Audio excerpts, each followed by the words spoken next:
no, kids are ready for the Bible from day one. They're ready to read the words of Jesus from the youngest age there is. They're ready to read the serious words of Jesus as earlier than anything. And that's the way children were taught to read in schoolhouses for years, when this country actually prospered and had intelligence and wisdom. Children learned to read by reading Scripture.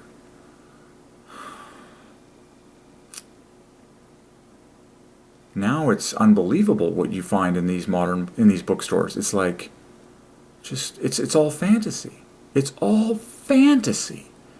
And talking sheep and talking characters and talking carrots. And did you know that VeggieTales was a fad? Like, all this dead crap is a fad.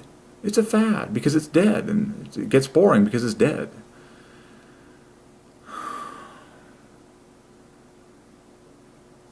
If I could say one thing in terms of monetary wisdom to North America, it would be stop purchasing this dead junk.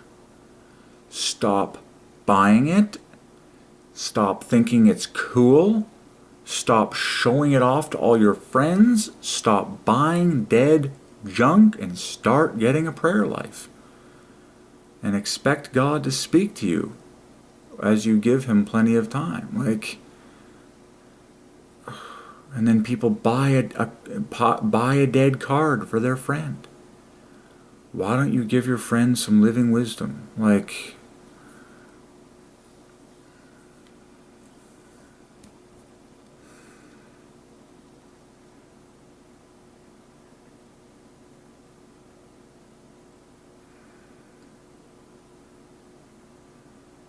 why don't you teach your friend something about God?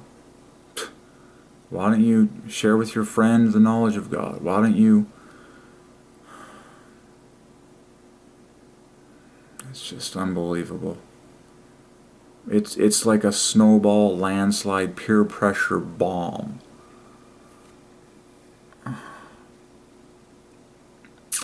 Anyways.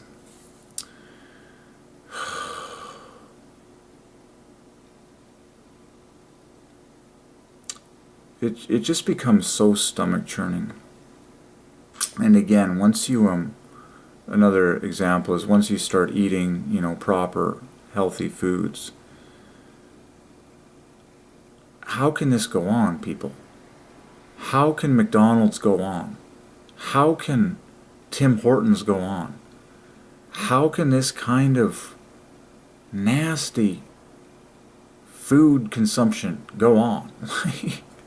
You're just like, and the reality is people don't, I'm just saying, no man is greater than his prayer life. I'm like, if we don't pray, we don't have holy desires, we don't have holy instincts, we don't have holy ideas, we don't have holy cravings, we don't have holy thoughts, we don't have holy words, we don't have holy behavior, we don't have holy friends, we don't have holy business, we don't have wise if we don't pray, and by pray I mean 99 generous amounts of silent listening time, waiting for the personal voice of God to us, not us blabbing at Him.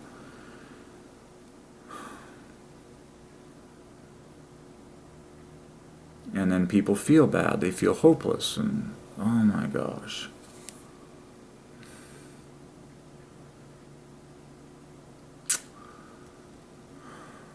So, prayer is satisfying. Worship is satisfying. And make it private, like the Lord told us. Fasting is also satisfying. As is giving, like Jesus said, but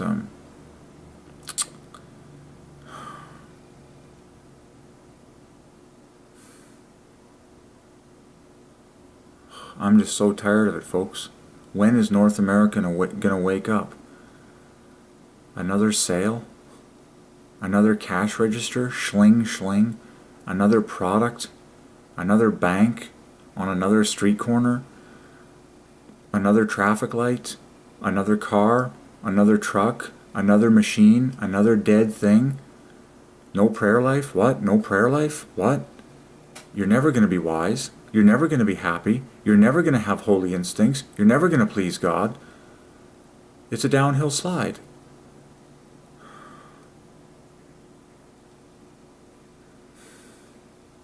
No prayer life means no wisdom, means no holy instinct, means no nothing. And again, prayer is listening. That's first and foremost what prayer is. Jesus demonstrated this. Remember when Jesus drove out the money changers in the temple and said, "My Father's house shall be called a house of prayer. Do not make it a house of merchandise." What was the other thing that Jesus was driving out when he drove out the business?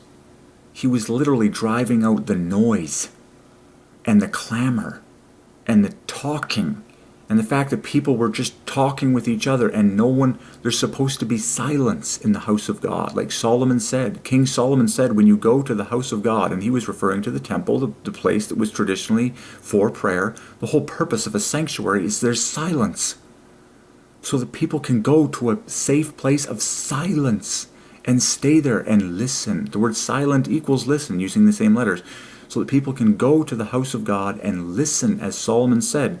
God said that Solomon would be the wisest man alive in his day, and the wisest man who would ever live, apart from Jesus Christ, of course. And what did Solomon say? He said, when you draw near to the house of God, keep your mouth shut. Same thing. That's what prayer is. Silence. You listening for God to talk.